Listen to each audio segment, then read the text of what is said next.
and our dreams of East Basseterre and St. Kitts Nevis. Our combined involvement will help shape our future because our belief is simple. Together we rise. We understand that many of us are tired of broken promises, tired of political division, tired of wasted opportunities. We have reservations about this group of people who are new to politics. Rest assured, we are not new to people. We come from among you. We are you. So tonight, I reassure you that in offer your voice matters, your participation matters, and your future matters. Together, let us build a community and a country. Together, let us build a new chapter of transformation because together we belong and together we rise. Of town and all of East Bastia, and may God to bless our beautiful Federation of St. Kitts and Nevis. Thank you.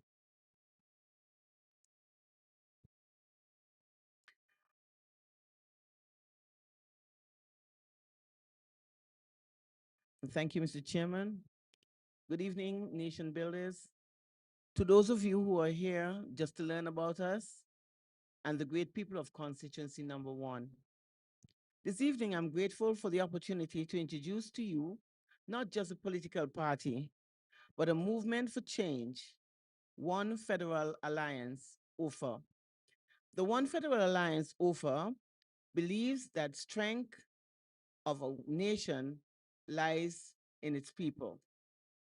That is why our vision for constituency number 1 is centered on 3 pillars: empowerment, representation, and job creation. For too long, not only constituency number 1, but too many of our citizens have been struggling with the rising costs of living, limited employment opportunities, and a growing sense that hard work alone is no longer enough to get ahead. Young people are leaving school wondering where the opportunities are, and skilled workers are seeking better prospects elsewhere other than St. Kitts and Nevis.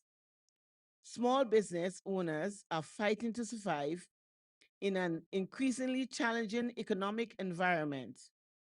Look around you. Thanks to Judith, we can still visit one of our own in the constituency. Our young men have resorted to criminal activities and violence because of failure to provide opportunities by the people they would have entrusted with their votes. An environment of dependency has been created for the purpose of re-election of the representatives. OFA believes that the answer is not dependence, it is empowerment. We are committed to creating an economy that generates jobs, rewards innovation, and provides opportunity for everyone. We believe government should be a facilitator of growth, not an obstacle of it. Our goal is to create an environment where businesses can expand, entrepreneurs can succeed, and workers can earn a decent living. Minimum wage has its place, but should not be the measuring stick for able bodied people and qualified individuals. One should be able to decide their income status, not be dictated to by a government who is drained of ideas and the ability to empower its people. Creating jobs through economic growth should have been given priority by any government who believes in empowering its people. Job creation will be one of OFA's highest priorities. We believe that a strong economy is built from the ground up. Instead of relying on a few sectors, we must diversify our economy and create opportunities in multiple industries. On recognizing that, we will support small and medium-sized businesses to easier access to financing and business support services, light manufacturing, and value added industries that can create sustainable employment, agriculture and agro processing to reduce imports and increase local production, creating markets in the community for easier access and encouraging healthier food consumption. Technology.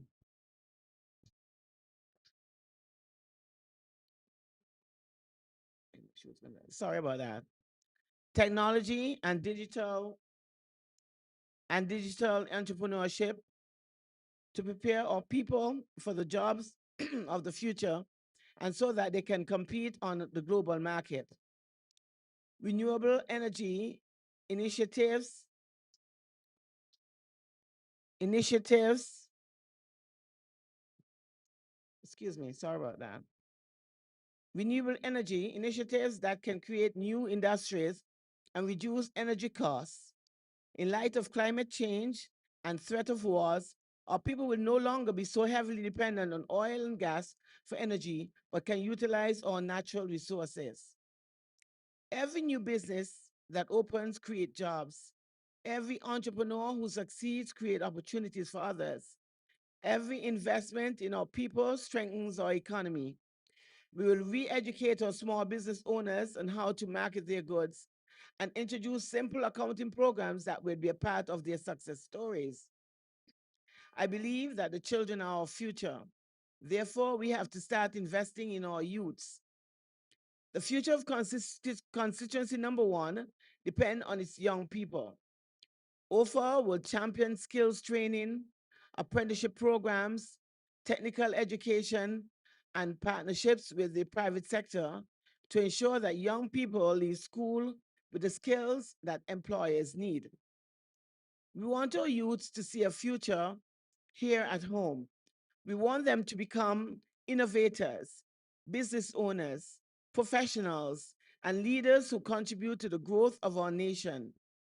In the international news lately, we have heard of Savvy K, the son of Serene Weeks, one of your very own, making football headlines in America. Development through sports is also one of our vision. Making it happen is our responsibility. It has been done before, but not frequent enough. The proper opportunities will be provided, and this is one of our focus. This week, we are laying to rest one of our musical icons, affectionately known as the King Elimat, and a renowned artist, Dennis Delaney. Both hail as sons of the soil.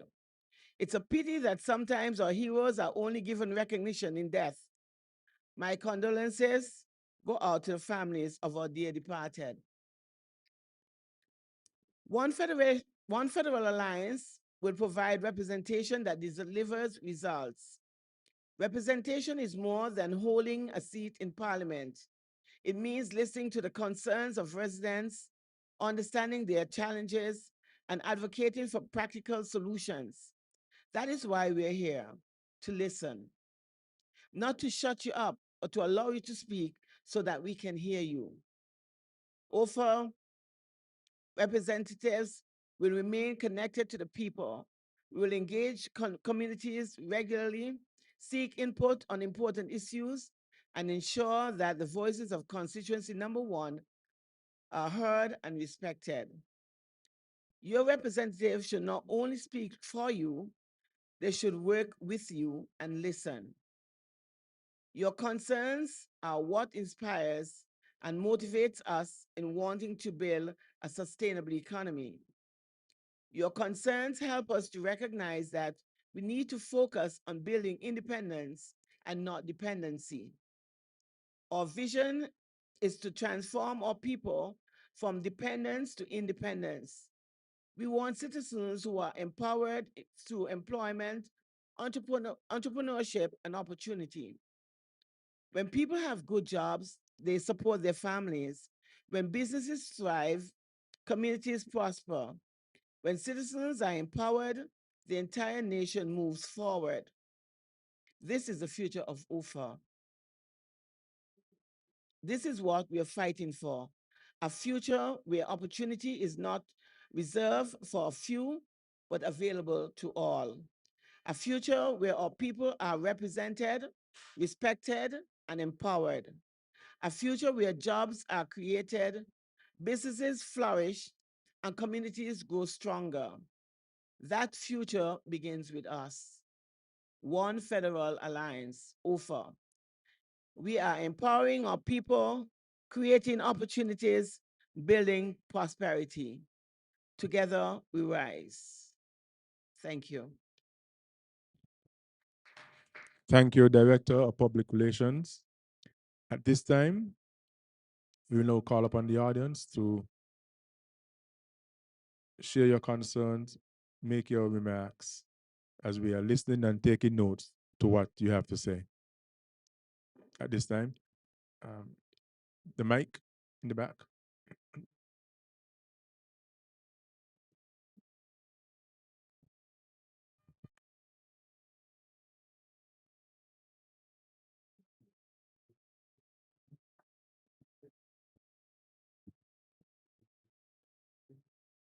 Testing one, two. Yes. Good evening, everyone. Um, First, let me welcome the good people of One Federal Alliance to Newtown. Uh, I agree that part of our democracy is that to have all voices content and all political parties to thrive. So I welcome you all and I thank you all for coming to East Basseterre. My name is Craig Tuckett, former deputy leader of the People's Labour Party. And I just wanted to find out, when you say one federal alliance, does that include Nevis? That's the first question. Secondly, I take it that the issue about representation in regards to East Basseterre is in question. Persons are saying that they cannot hear, see, or feel the present representative. We would like to know, how can you change that type of culture where persons just come and campaign and then they don't see them for 4.5 years. We only see them 6 months. Also, number three, let's like to find out more about the organization of the One Federal Alliance in terms of political leader, deputy political leader, chair, deputy chair, secretary, and if any potential candidates for the respective constituencies in St. Kitts and Nevis. Thank you. Thank you, so Tuckett, for your questions. Uh, Let me start with how do we, well, the agenda, we represent Nevis, the One Federal Alliance. Yes, the One Federal Alliance will be contesting all 11 seats in the Federation, the 8 in St. Kitts and the 3 in Nevis. So yes, we will be contesting all 11 seats. Now, how do we change the culture of representation? Like you mentioned, during the campaign, we see the campaign office open, political representatives are in the office, and after election, they're no longer there. Or for going forward, what we'll have is a community office where PAM, PLP, Labor, whoever offer representatives can come to the office and meet the people. Whether they choose a day, wherever they want to come, that's on them. Or we have to put a structure in place so we don't have crossing days. That way we will help to mitigate the non-representation of our representatives. When that information is collected, it will pass on to the representative in the cabinet for that constituency, not just in Newtown, for the entire 11 constituencies. That is our aim, to mitigate and now put representation for the people. Yes, the organization do have a political leader, we have a chairman, we have a secretary, public relation officer, treasurer, Yes, we have everything that you're asking for. The names we have not released as yet because we have not released the party, the candidates, and the full party as yet. Right? We are doing community connects through all 11 constituencies. When we collect that data to put our manifesto together, then we'll have a launch for all 11 candidates. All right? Thank you. Mr. Takeda, I think I can answer your question a little further. I know everybody's interested about it is because these are the people that we are responsible for. Each representative is responsible for the communities. And as we said, we are building also our manifesto and we want to hear from our people. So when we're ready to launch, we're going to launch a manifesto and that would involve suggestions and concerns of every citizen constituency by constituency. So that is one of the reasons why we're doing it this way, in opposed to having a launch so that we can introduce our chairman or political leader. Of course, we're an organization, so their leadership there, and we do, and it's a political organization. So of course we would have candidates. We are hoping to field, like you said, 11 candidates. We're in the process of looking for people of like minds. We have enough, but we are still looking for people of like minds, people who we think are people centered and not a person who's looking for an opportunity. Because that's one of the things we realize with most of the politicians is that they're looking for an opportunity, and that's what we give them at the time of elections. We are looking for people who have what it takes to give each and every one of us an opportunity to excel in life or to empower ourselves. So these are the things that we want. We are not the ordinary political party. We are a party that is self-centered and driven by and people-driven. So that is one of the reasons why we have not yet introduced to you who the candidates are. And that is because it's the people who should want you and not us presenting. So the people have to make sure that this is the person that they want for representation, because that's what we're about, representations and not politicians. Anybody else?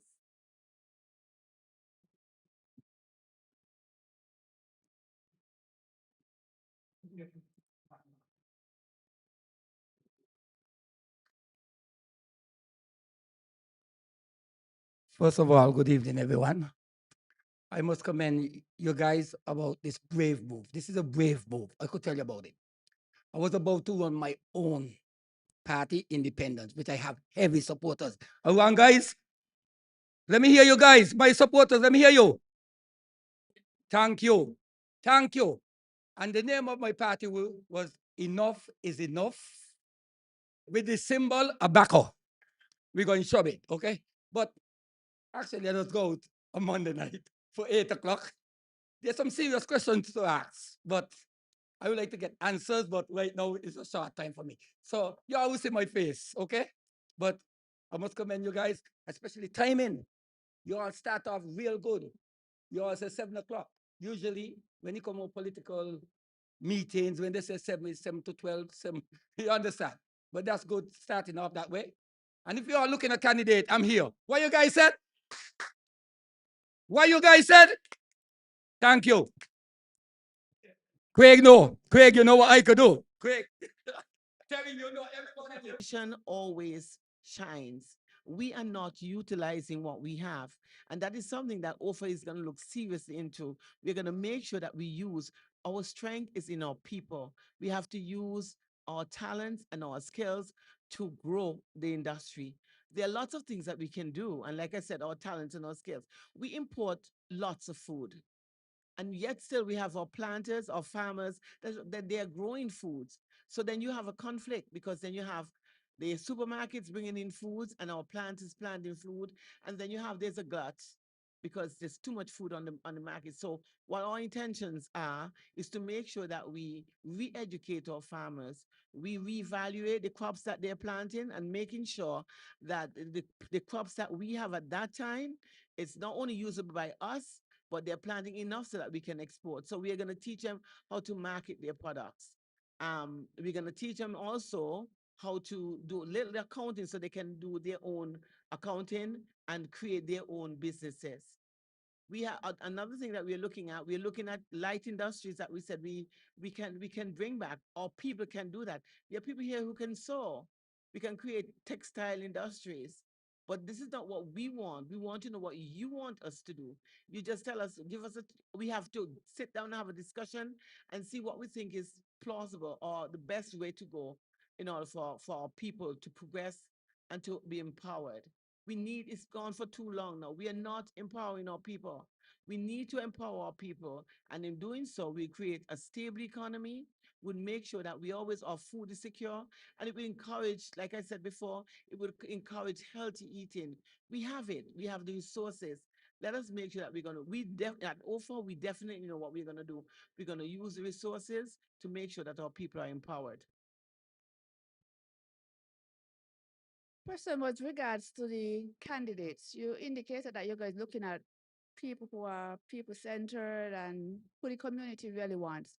But we need to go beyond someone who can help persons in the community. What about the country? Remember, they've been representing the country. They're holding ministries. You need persons that you don't put them in agriculture and then even had a backyard farming. So it's not only about looking someone who, oh, they're well known in the community, everybody know them, so they're going to vote for them. Because sometimes putting a square peg in a round hole is not feasible. So hopefully that is looked into. Thank you for your question. That is something that we've looked at. We recognize we're not just looking for candidates, we're looking for people who can push our country forward. That is why we are so particular in selecting people. We want, as soon as we take office, people are ready to go because our ideas are not starting when we get in. We have plans that we would have, so when we get into office, we can start right away. So don't think that we're walking around and pick up anybody who wants to become a candidate can become a candidate. No, we want people who's going to become a candidate, responsible for their people, and people who have ideas, who are qualified to make sure that the country is in the best hands possible so that we can create what we said before, a sustainable economy and jobs for our young people or middle-aged people and people of all age group. We want to make sure that we can utilize our talents and our skills. We said that before. So we want people who can see these things and work along with it. And that's why we're working along with the people. And when you have investors, they used to come with money and spend the money here, bring the money and spend. These investors are coming now, watching the CBI money. So you have to get your passport, they come in books. So I don't really know what your administration will do with that. Thank you for that question. Can I ask you a question, sir? How do you think we should handle something like that? How do you think we should handle something like what you just put forth to us? Just take out the investor before you take over the money, make sure they got money. It makes sense coming here books and using just like how a foreign investor and come here and get CBI money. Why local people, they don't give local people the money to the investment. I agree with you, sir. I agree with you. I know, like you mentioned, they come and use our financial institutions for the loans to invest. So it's like we are pitching. You come borrow my marble to come pitch with me. Those should be long and gone, right? So yes, we will focus on our people, try to focus on our people, and that is why we are embarking upon a quest to have our people train in renewable energy, training in water, training in information, agriculture.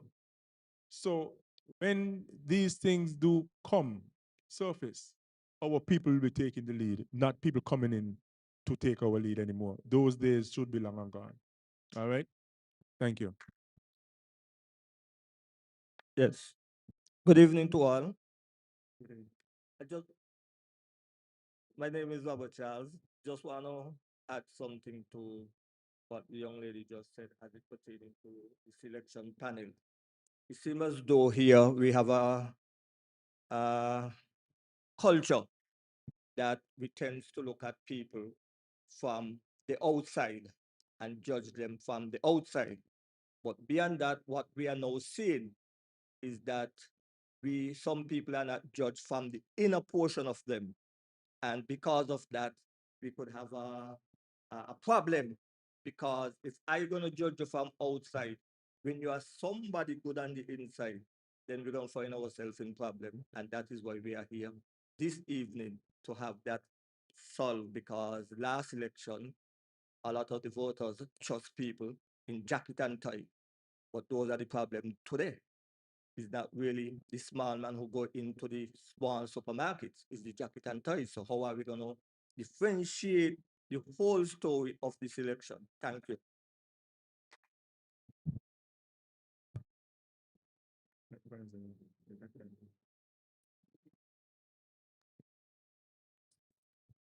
Good night to everyone. My name is Samuel. Yes, Samuel. Um, I'm here because I am concerned about what's going on in the country, and I get an invitation from you all yesterday. So I said I want to come. I will come and hear what's going on. What you all really planning to do for the country. So because what's been going on is a cry, and it's a hard cry. And my question, I want to know what difference you all can make in this time for the Federation of Sinkit and Nevis as a no party that just coming on the scene. I think that looking back at what's been going on for so many years in the Federation of Sinkit and Nevis, it's not a good scene. It's not very not a good scene because we've been bombarded so much by the politician them with making us so many promises and not fulfilling their promises that they have made us. So seeing a new party coming up on the scene now, I would like to see what difference you all can make in this political arena. That's my question to you all. I was trying to, I couldn't hear you, I was make muffling. The question is what difference can we make? Yes, in the Or political how can we arena. make a difference? First of all, together we rise. We are a party that inclusive.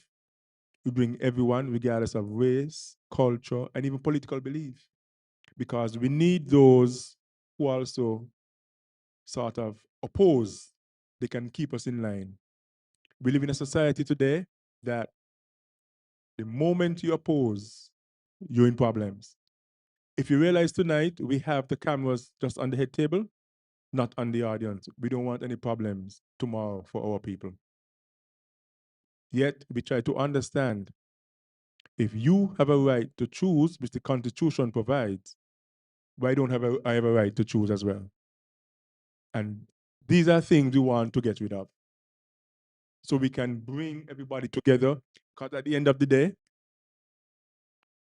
when we go by Judith tomorrow, she do not have a price for labor, Pam and Oprah. The price is for all of us.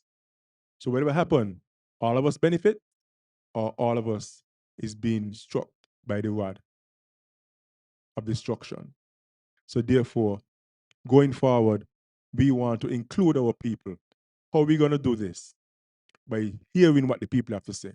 The conversation about our manifesto. This is why we're here tonight.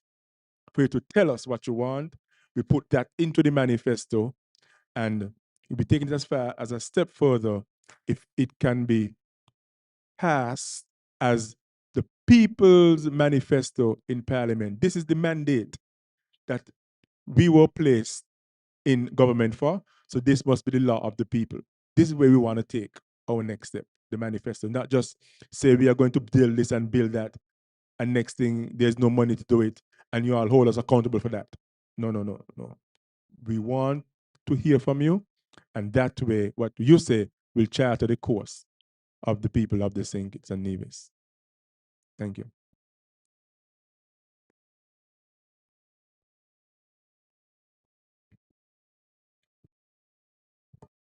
A pleasant good night. My name is Kwesi Moses, and even though I come a little bit late, the conversation has been very impactful at this moment. But while saying on listen, to me, follow up on the discussion that you and the team was walking around yesterday. To me, like when you come around this season here, election season, you hear politicians come to you and give you all the fluent and nice word that they want you to hear, you know? And in reality, sometimes it's so far from the truth. I'm not saying this to say that you guys might be fall in the same bracket, but it's throughout the past year what we custom to see. Politicians come and say a nice thing, and then when you give them the opportunity to represent you on that political platform stage, it's a different person.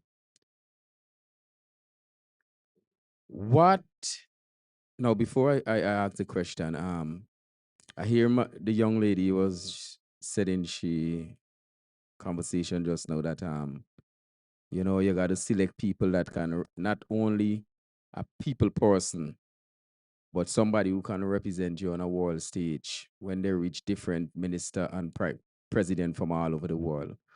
But what I have found that even the people with quote unquote good qualification and good background and so, I have found that some of them have no wisdom. No wisdom. Because sometimes we as the people who will say, who people might thought that, you know, looking to our leaders for represent us and do things that can benefit the country. Most of the time we see that they do foolishness. Most of the time we see that the things that they do, you question yourself and say, not even we as the individual will come up with such a suggestion for even think about doing such.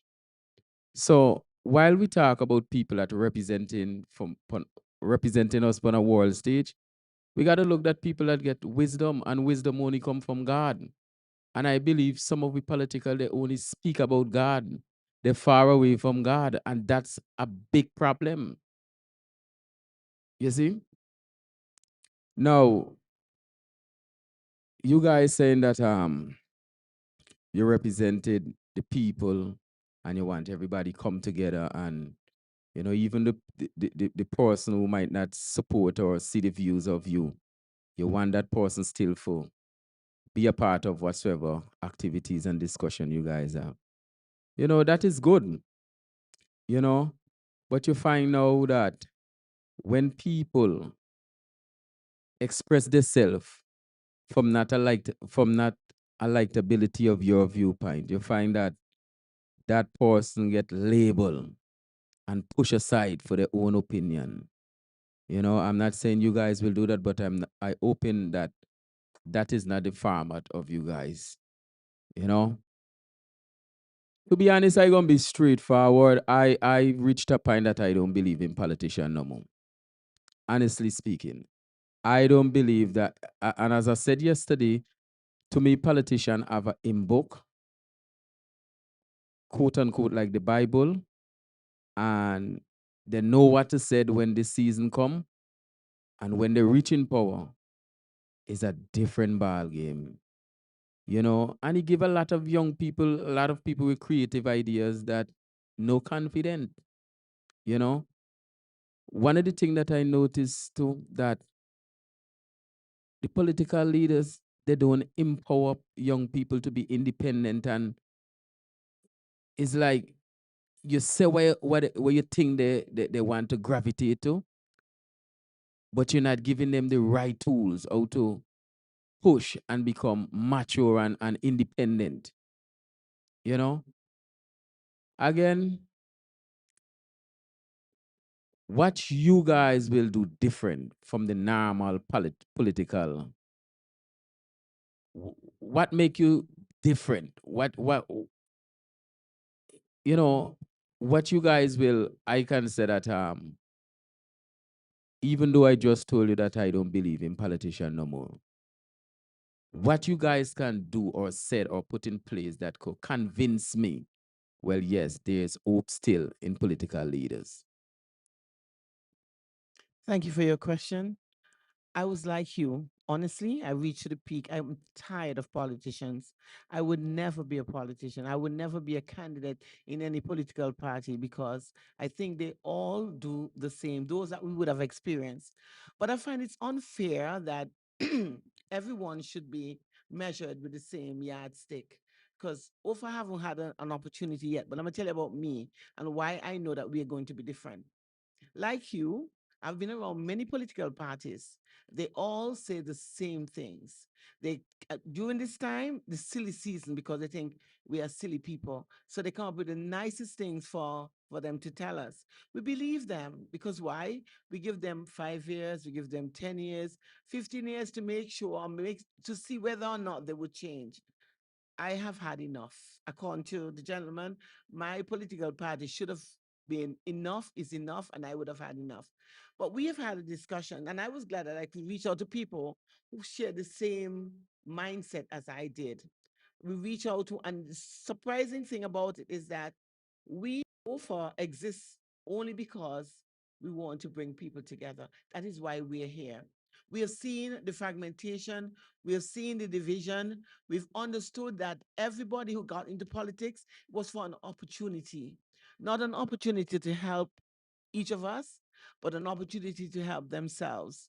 But we have given them that opportunity over and over again. Why? Because we are not making sure. Now you're asking us the hard questions, but to others, we don't make sure. Why? Because they come with money. And the thing is that our people are easily bought.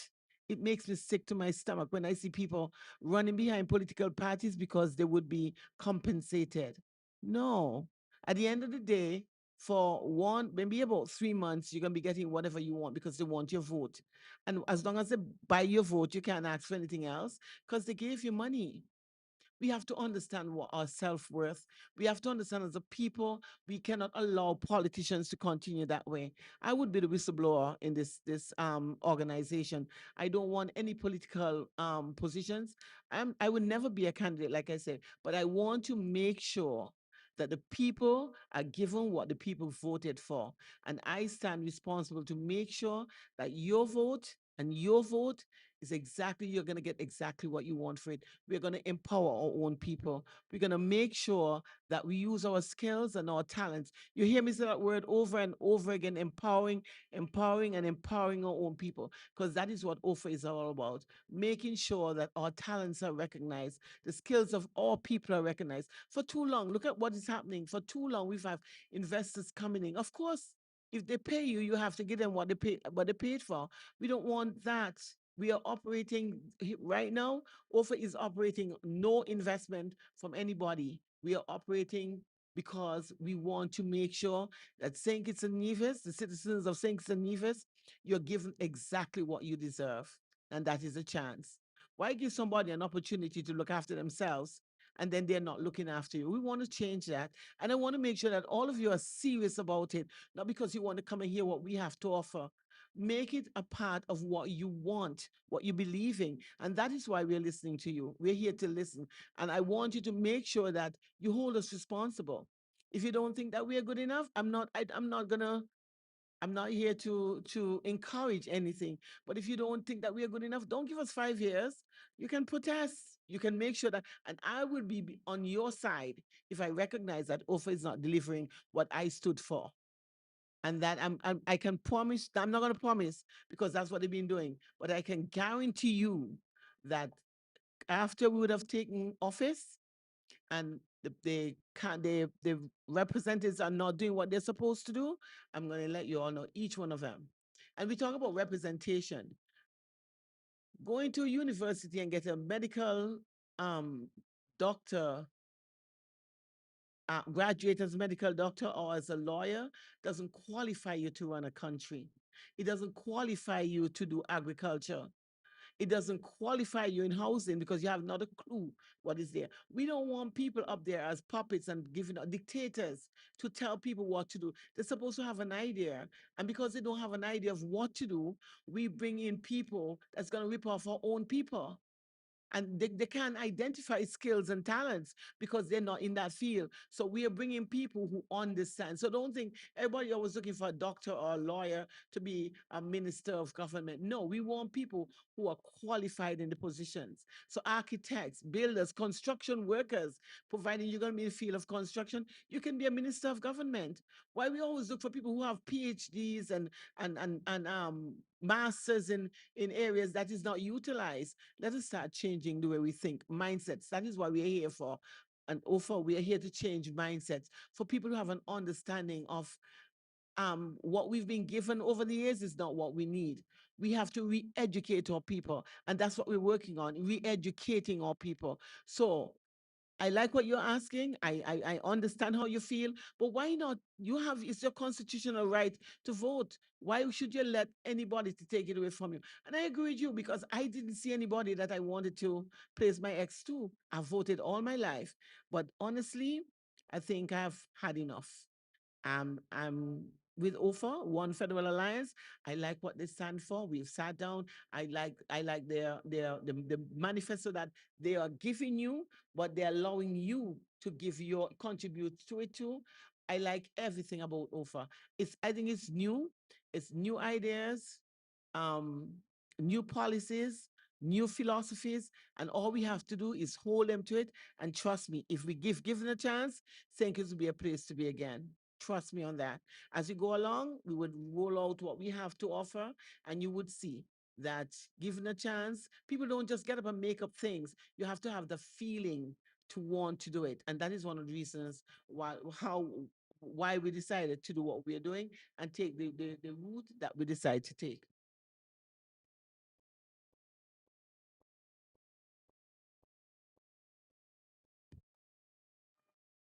Huh? Yeah, my name is James Brown, and I'm from the area here. And first, I want to say about your guys' name, One Federal Alliance. Such a powerful name. You know, in the past, they have other political party comes up, and the acronym make people laugh. But this one they can't laugh of it. OFA, you know. They had one come up named UPP or something like that, And everywhere you go around, people laughing. Oh, UPP there, UPP there, you know. And then this next one come up. It's People's Labor Party, and they say plop, you know, and just like that, plop. And what happened with this plop thing, right? It's a good thing they had come up with this unity. Else plop would have been there still. And since unity comes up and so popular, plop died out, and this one federal alliance for is no laughable name, you know. And first, that's such a powerful name to start with. And now, candidate selection, you know, I'll make a suggestion because over the past, we get candidates who we didn't like, how we don't like, you know, but they put them up to represent us. So I would like you guys to have a voting on the candidates that you that we would have that you will choose for us. Instead of you choosing, let us make the choice. You know, and you know that's. I would really like to see something like that. And Thank you, Sir Brown, for your contribution. You said Brown, isn't it? What's his name? James Brown? Correct. Thank you for such a powerful contribution. Sir Brown, that's exactly what we are doing. We will not say vote for Mr. James Brown. We will bring Mr. Brown, Miss Atherton, and maybe Mr. Taylor to you, and you choose which out of the three you want to be the representative. The people will do that. That is what we are doing. We're not putting anything on you. Like you rightfully said, you vote for people that figure they're not competent or we know who they are and what they are capable of doing. But since they give us that, okay, I will just vote for that because they say that's what it is. That's not what we want. Honestly, that's not what we want. We are trying our utmost best to do everything that is proper. So when it's done, the people will have just walk through and say, yes, this is exactly what we've been looking for all my life. This is what they've been looking for all our lives. So thank you very much for the powerful, powerful contribution.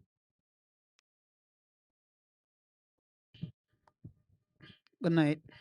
My name is Hannibal Williams. I have two concerns as a young man. In the past, each and every party I've been through, I always speak about the high cost of living. As a new party, I really want if y'all already putting a plan together for the high cost of living. If y'all got some, I'm not to spill it with us yet, but if y'all already, you see where I'm coming from, got a plan, idea for the high cost of living. That's one. Two, the government normally build house for low income people. But of today, I realize I realize two-bedroom house costing like eight plus hundred. If it's a low income house people, I really believe in you mean minimum wage people. A minimum wage of today, I think it's done at 2,000. And if a two-bedroom house costs eight and change, you know to a fact that ain't no how $2,000 with the high cost of living can afford that. If y'all also have a plan in place around that. That's all. Thank you, Mr. Williams. Yes, I would not forget that one. I know that one. I, huh? I'm answering. I'm answering first. Let me answer first. This is why we are here, Mr. Williams. For people, the people to tell us, how do you think we can manage the high cost of living? We know, but tell us, how do you think we can manage that? The politicians, no.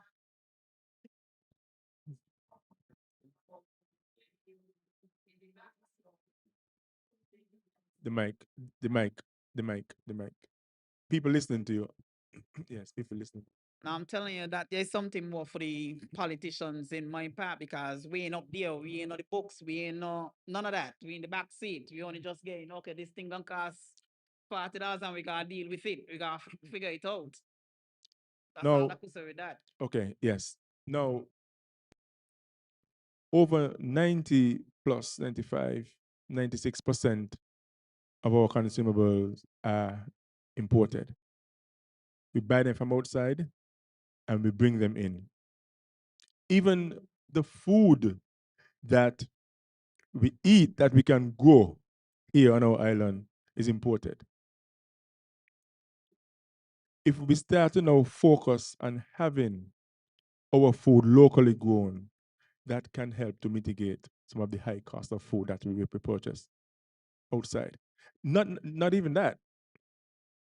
The food that we purchase outside, we all know that is no good for our health. We all know that. Yeah. You finish? Is it that you're telling us we need now to start to plan food to cut costs to make ends meet? That's what we're just asking, man. I'm just asking. Nearly No, that's not what he's saying.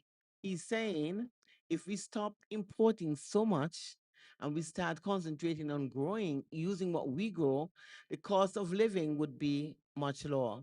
That's not the only thing. We recognize that low income wages is given to you it's not, it's dictated to you because of the fact that we don't have enough jobs in the country.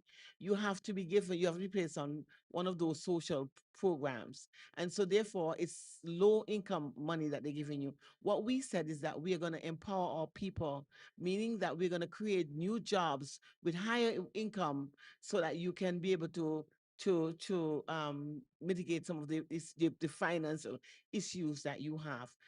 We have no control over freight and stuff coming from America. We can look at one example. For example, we import milk, we import cheese, we import butter. The prices we don't have control. We have cows here. All we have to do is create an environment that we can make our own cheese, we can make our own butter, we can make our own milk. It would not be as expensive as bringing in that in. And then it would open up jobs for our ordinary people to work, not low income wages. Low income wages come and government can dictate that to you. We want to move from that mindset of dependency to one of independency. We want to move from a mindset of low income to one that you can create and dictate the status, the amount of money that you would want to make. Our income is dictated by us, but some of us don't have the opportunity to do so. And some of us allow, because we have been created, this mindset of dependency has been created by politicians. We are still so dependent. We are not utilizing our talents. No, we're not. We're waiting for government to put you on a program so that you can make money. We need to change that. That's why we talk about re-educating our people, changing people's mindset. We are not a lazy people. We are people who can do things. Could you imagine a great carpenter out there looking for a job, and what you get is one that's going to cut grass or sweep the drain, and that is the money that you depend on?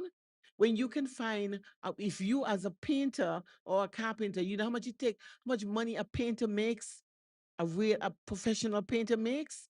Lots of money. So we have to get people back into the areas that they are professionals in, and not satisfying or settling for the small little low income wages that government gives them. Don't let anybody dictate how much money you should make. You're supposed to be able to do that. And that is what we want to do. We want to recreate different mindset, one of positivity, one that no, I have the talent to do it, and my talent will be utilized. That's what OFA is going to do. We're going to utilize all of our talents, coming together as one people and creating one thing that is a sustainable economy, and using our talents and our skills to do that. And so therefore, we will not be bombarded with this high cost of living. We have carpenters that can make furniture. Why not open one of those factories that we can build our own furniture? I've seen there's a young man over there in um Pons Pasha.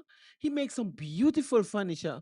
Are we using them? No. We go down to the other department stores and we buy those presswood furniture that we put ourselves in situations like that.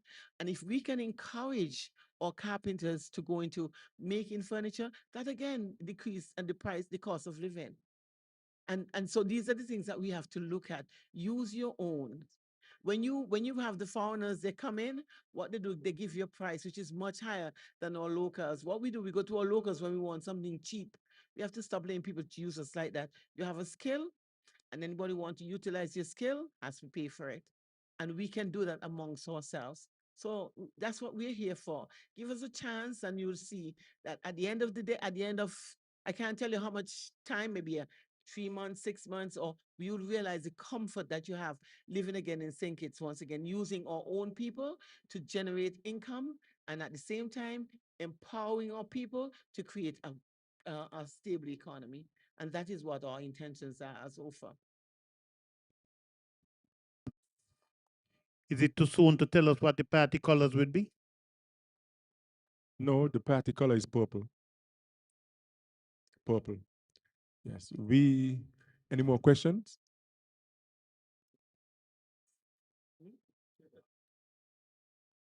The housing, I didn't answer. Oh, the low income houses. That is what I said to you. I said to you, we have to move away from low income. Government giving you a 2 bedroom house for 800 and something dollars.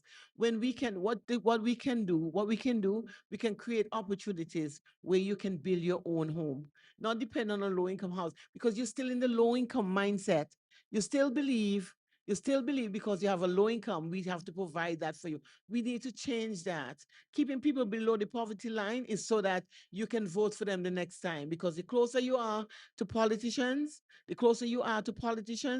is the more they keep you down. So you think that when you're close to them, they'll give you an opportunity to rise? No, they don't do that. They use you for an opportunity. So for low income houses, let's take our minds off of that low income house thing. We reach a stage where we're gonna be in a position that we can build our own houses. We could afford to build our own houses. That is the economy wants to create. We want to create. There are lots of countries that don't do low income houses and they have beautiful homes. So we have to go back to that point where stop thinking low, thinking about your own, I mean, thriving in an economy that is conducive for growth. And that is what we have to start looking at.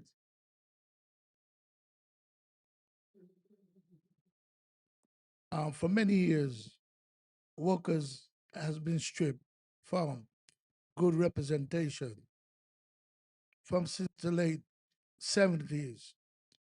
There is no good representation for the workers. What do y'all have planned for individuals that work hard and have issues with the employers and not getting it solved?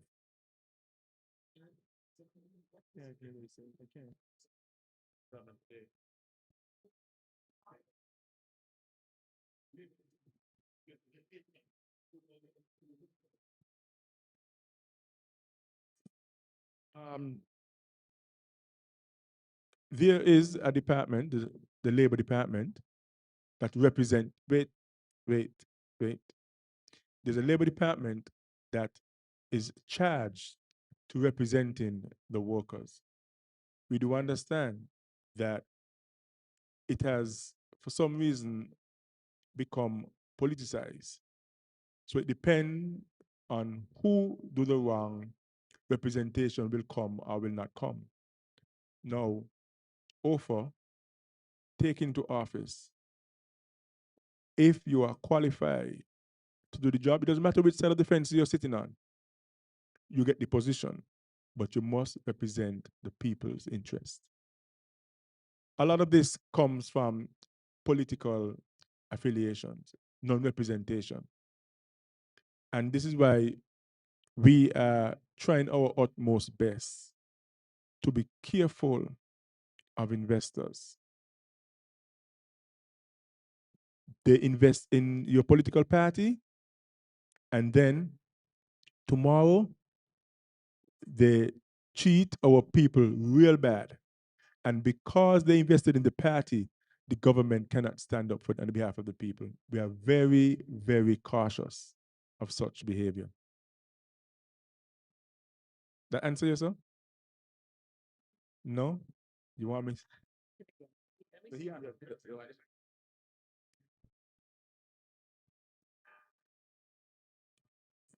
From since the late 70s, workers' representation has been stripped from the workers, and they do not have good representation. What do y'all have planned for stuff like that for the workers? The workers' union? What plan y'all have in order to represent the workers? Yes. What we want to do is to encourage formation of unions in your working institutions. Form unions. Let the unions represent the people. That's the avenue that we're going to take. That answer now? Yes, forming unions. We want to form unions in your institution so the unions can represent you. We have the St. Kitts Student Labor Union that you have to be a member. And the other companies, private companies, do have unions that represent their people, that can negotiate on behalf of the people where increase is concerned. So that is what we want to encourage. Understand your question clearly. There's a lot of people that's work overtime the supervisor letting them know straight up that they cannot get paid for overtime. That this is happening. Okay, I used to work for CNC, the gas place. Um, oh, okay, school, okay, and working there. When you work overtime, they do not pay you for overtime. But then when you reach 5 minutes late, they deduct you. You see, But sorry. when you go to the labor department, you get no justice. There are laws, there are labor laws that's already been um, that we have. Sorry, and it's for us to make sure that these laws are used to govern or people. There's a law that if you work overtime, you have to be compensated. There's a law if you work on on a weekend that you're not supposed to work, you're compensated the amount that you should be. Laws if you work on a holiday, that you should be compensated. These are the laws. As the problem with it is that because there are no unions, we the workers cannot go and voice their opinion to anybody else. But the labor department is supposed to do that. And you see what happened. And I know you're not happy with it, but at the end of the day, there are a lot of things that you have to recreate control because they're doing exactly what they want to do. What we find happen is that most of our departments, government departments, is too politicized. You put people in there to work because they support you as a politician and not people who are capable of doing the work. These are challenges that we are going to have, but these are because we know them, so we have to make sure that these are ones that we pay attention to. We can't tell people we don't know what we are going to do. We know exactly what we have to do because these are the things that are happening, and we have to make sure that it discontinues. Workers are not, and I always use this, we are not plantation workers. Slavery for me has been abolished a long time ago. And so we don't want people, don't elect people who's going to be dictators and use the same way of managing. So we are going to make sure that we work we're going to pay close attention to things like that. That's why we're here. We're here to listen. We're here to hear what your problems are. Here to listen to your problems and come up with solutions. So don't feel left out. There are things that you're going to say tonight that, again, we are new to this and we're here to hear what you have to say. So we're going to listen to you. We will not give you all the answers that you want to hear. It's going to take some time. As we work together, as a team, we're going to make sure that people are comfortable in their workplace and they're doing what they're supposed to do. That is one of the things that we're going to do at OFA. Make sure that when your 8 hours, that the best hours of your days are spent, it should be comfortable. And these are the things, the minor little petty things that nobody look into is what we're going to take into consideration. Now, I heard you mention a little earlier about the farming, and that is a way how we can, you know, create opportunity to cut some costs on elevation. But you know, one got to be realistic and honest with himself. You know, I'm in the agriculture field, and for years now, it's not that we don't produce a lot of food, but you find that when a lot of food produce, especially when every farm in the country plant the same thing, you'll find that we get a too much, you know, and it's years now. It keep happening, it keep happening, and you one will want think that where is the solution for fix this problem? You talk about we import a lot of food. So I'm saying with all these years, you're encouraging us to plant food and food security and all these nice things. What about when we plant the food, we cannot export it? We, you as a political leaders can look for ways that we can export food to, especially some of our neighboring islands, St. Martin, Statia, Antigua, you know? what you said just now is the same thing that I heard different political leaders said. No change. I'm not saying this from a not meant to be rude in no way, but it's the same thing all the political leaders are saying. Oh, we're gonna plant food. We want food security. We want agriculture to be a boom. And yes, when the farmers plant, you find that we in the same pothole. Too much everybody get the same thing. No marketing for the food, a lot of spoilage. And you want to know, well, why encourage us? Why say all these nice things? And one of the things that come to mind when we talk, when the young man asks the question about the house, I don't know how the these pricing of these thing go because I never apply for house. But from a realistic viewpoint, you saying that now to us that it gonna be you're gonna look for ways so bring down the price and make it more affordable for everybody that apply. But you still have to realistic check that we don't export steel. We don't make steel in our country. We don't make boards in our country. So I'm saying, if when you get the opportunity, if you get the opportunity to represent us and you reach in the driving seat now, when you know that you gotta export steel, import steel, import all these things for make this construction, the house and everything come into existence. And you find that by in not just easy saying like how we saying it, you know? So even though I know you want to try your best to answer the question, just be realistic. It's okay for said, you know what? If we should get the opportunity and we reach in, we will then see how all these things play out. Because you never get a chance in the driving seat, applying for the chance in the driving seat. So I believe that for give people false hope, like I'm not saying you're doing that, for just tell somebody that or tell us that this is what you're gonna do and this is what you're gonna do, it's same thing like what the rest of politicians them do. Say that, but there are new technologies around. We are if you're gonna build a house, if you're gonna build a house using the same method and same technology, we can tell you, and we see what have been happening. They're not using our own contractors.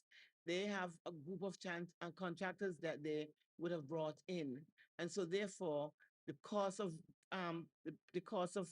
houses is much higher. There are other technologies that is way better than how what we're using now and stronger. So there are technologies that we're going to look into and see what which technology is most feasible for us to use here. Train our contractors in different ways of building houses. And those are the things that we are looking into. Not I can't tell you I don't know about housing. I don't know how to build a house, but I know that there's some technologies out there. It takes a much shorter time. Shorter time means that's less manpower that you're going to use. Shorter time means that you don't have to pay all that money for basically manpower. You have some that uses a technology that doesn't use all of that steel that we use and doesn't use all that blocks that we use. They're different type of technologies, and it's not going to make the house any weaker. We just have to get accustomed, because if you go on the internet and you see people tell you a house that can withstand up to 225 miles per hour wind, that's a strong house. So these are technologies that we hope to look into and to make sure we teach our contractors and expose them to different technologies so that they can build houses faster and much cheaper. And so therefore, the people who we think that are really who really need these low income houses, the prices definitely would be one that they can afford. You can't give a man a low income house of a salary of $2,000, and he has to pay house rent of $800 and have two children and a wife to support, and electricity bills that are so expensive and water bills that are so expensive. We can't do that. So we have to look at new technologies and in that would help to alleviate that high cost of production. So those are the things that we are going to look into as offer. Miss Query, one thing. You're talking about new technology and so why people fighting on the Basseterre High School with this new technology or the new Basseterre High School? New technology that makes sense. That's what we're talking Oh, about. you want to make sense? No, no, no. I'm just talking about new technology that makes sense. Listen to them, Speedy. Listen to them, Speedy. Listen to them, Speedy. Speedy. Is that done? Aye. We ask for solution. My solution. Remember you asked me about solution. Yes, go ahead. We're here for that. Listening to you. Cap. Put cap on these things. It's about time. Just put cap on it. It Well, is like- what it is. Put cap on it. Oh, government house should cost 1,000, 1,200, 1,500. Let me come back down to just saying. I agree with We're you. putting cap on these things. At the same time, with important, and you said with the freights and things just go up.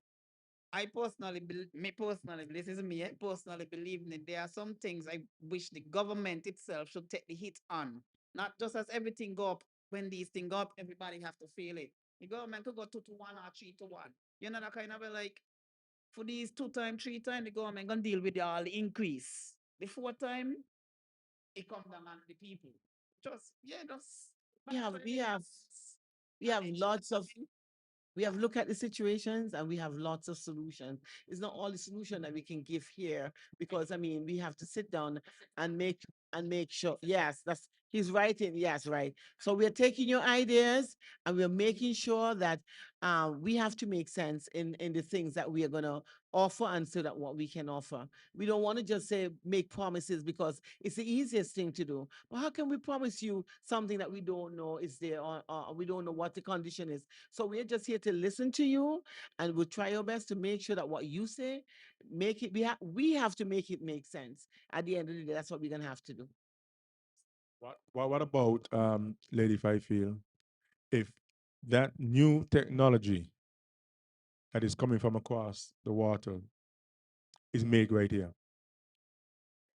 No, I'm asking you a question. Yes.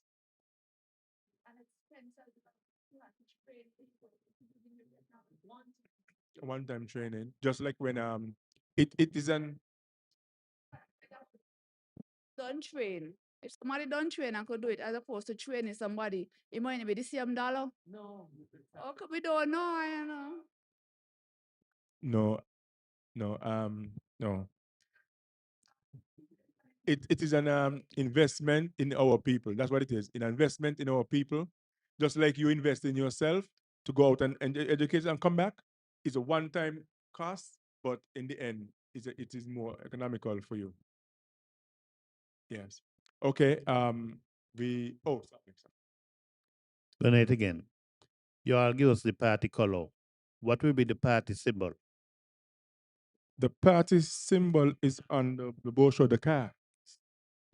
The car driving you into a new future. Good night. Good night. Remember the party symbol is given to us, eh? It's not something we chose. When you register, they give you that. So we have to make it make sense. We have to have the right connotation. I'm following you, 5 feet. We have to have the right connotation to what the car does. It's driving us into the future, driving success. Okay. Huh? Good night. Good night. I just arrived, so I want to know what the topic is all about and if it's a new party or what. Huh? So, excuse me, what the party name is? I'm come to support the party. You know. One Federal Alliance is the name of the party. Okay, this is my input, guys. I'm very glad that Sankis people is waking up. I'm very glad that Sankis people is waking up and have a new party. Forget about Labor, forget about PAM. Them is old time thinkers. We need new, fresh blood, new, fresh energy in this country. Not these old time fellas recycling the same old politics over and over. So I'm very proud of you guys, and I'm here to support you guys in any aspect in my life. Okay? Thank you very much. Yes, good night again. I think this will be my last input. So just three things. We need to address the education system. And We got the colonial education system that has outgrown its usefulness. There are certain subjects that has no bearing on the development of the people and by extension the country. There needs to be a revamping of the education system from primary school up to high school. So, for instance, we have now reached to the point where we are looking at investment online. So we need to use the internet to educate our people, especially our young people in the early stages, how to invest online. We're hearing about Bitcoin and our people is way behind. That is a failure of government. That's a failure of Ministry of Education. That's a failure in leadership. It was said in the campaign trail that they would revamp the education system, but the country is running on autopilot right now. So I think that any political party or any leader needs to truly address the education system. So that's one. Two, gone are the days when we used to vote for trade unionists, a businessman, or persons who may not have tertiary education. Those were the days in the 60s and 70s and part of the 80s. For our people to truly develop our leadership to represent the country should be of a particular standard. And the political parties in the nation needs to have certain standards. So I don't necessarily agree that one should not look for persons who are qualified at the highest level of the tertiary education. Because when they go through that rigorous education, it means that are learning certain skill sets that others may not have. Yes, we have to reach out to the people, like forums like these, and that's when you get the wisdom. But we need to put the best representation forward because these are the persons who can go to the UN, who can speak to the President Trumps of the world and be able to knock glass with kings and ask what is in the best interest of the people. So that's two. And finally, I would encourage you as a political party to come with ideas. Yes, it's good to ask the people and to come and hear from the people. May I suggest that you come with policies and ideas and put it forward to the people and then hear what they say. For instance, if the government had said, you know what, we're going to bring in some people from all over the world, deportees, I'm sure the people will tell them, no, that's not a good idea. We're still waiting to see how much money you're going to get for that, if we're going to get any money at all. That is how we engage the people. If the government had come and say, you know what, we're going to go to Barbados and bring the school, we'll say, no, and we got contractors here. Send our contractors to Barbados and train and bring them back and spend the money in here. Simple things. But I think the education system has failed us because when people don't understand those basic things, and we have leaders who are pushing those things as the standard for our people and our country, we know we have failed. So I would just like to say the education system needs to be revamped, and we need to make that a very important initiative. The infrastructure is a part. Yeah, we need air-conditioned schools, and we want the best technology. We want to have the best equipment. Yeah, but we come up on the cock and hen tree and learn.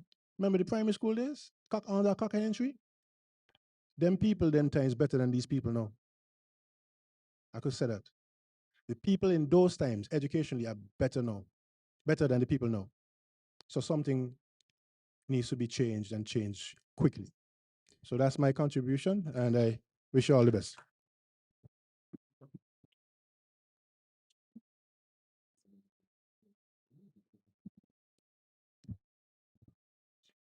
Thank you, Mr. For that. I do support your position on the education system that we have. I believe you can almost say we have outgrown that. And it's time for us to move into a new way of thinking and learning. Now, not going too deep because we want to wrap up right now. We have should have been 8:30, but the questions was coming so good that we continue on to 9. We have our children in the schools, let us say, one may want to become a contractor, and we have him inside there doing chemistry and physics. And when he don't pass, we say he don't. But realistically, let us start to look at areas that how we can channel our people into their best potential areas. So we have to take a close look at what we are giving to children, and because they are our future. And we must equip them with the right tools where they are comfortable and where they can take us into our tomorrow.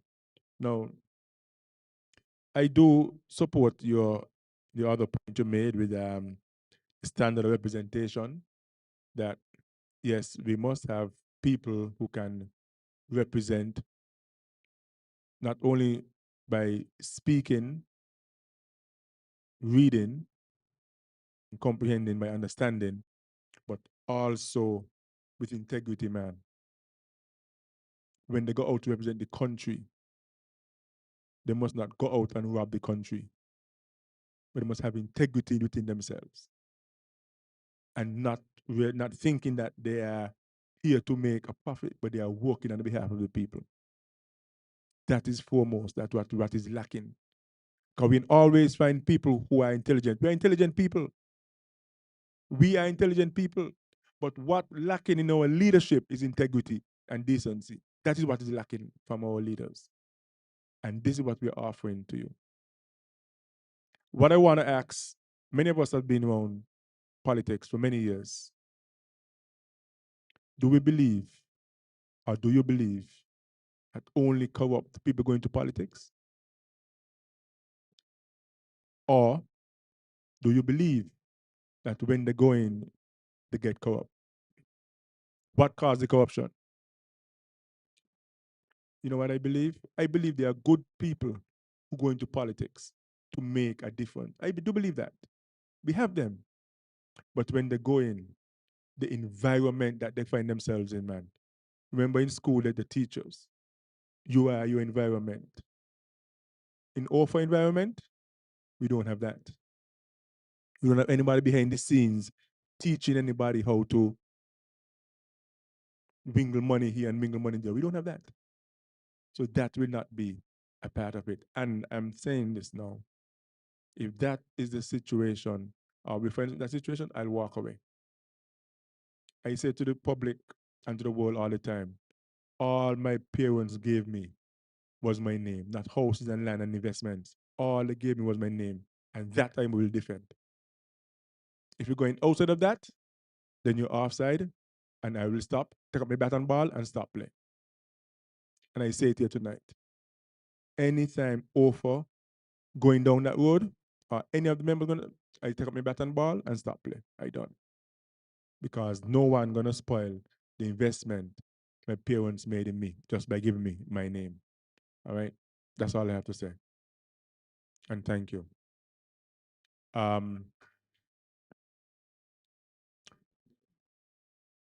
We want to thank, sorry.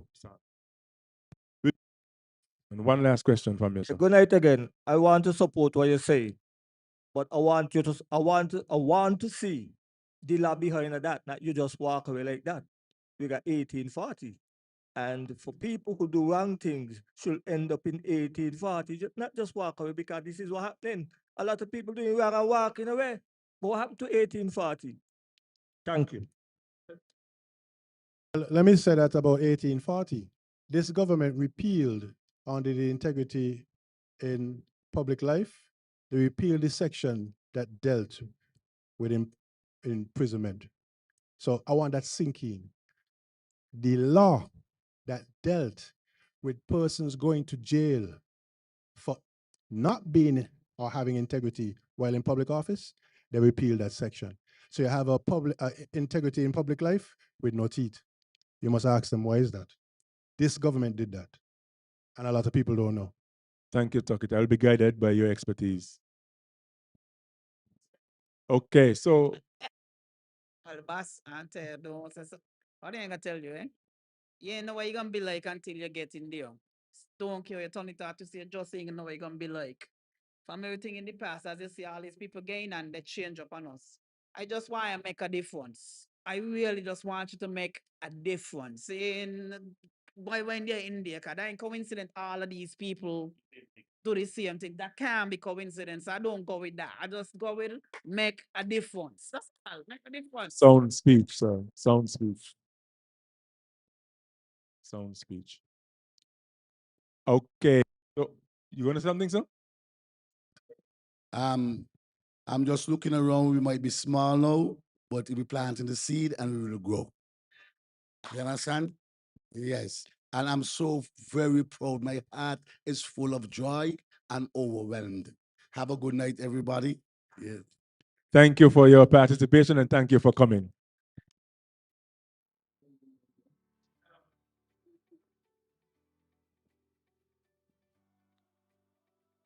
We ask of you to join our social media page, One Fellow Alliance, on social Facebook. And also, you can feel free to follow us on Facebook so you know where we are going, when we are going, and also to be a part. Join our movement. It's free. Come in, join our movement, sign up, and be a part of it. Right? We and together we'll make a change. We cannot do it alone.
One federal alliance marching into the light, driving progress forward, making yesterday right.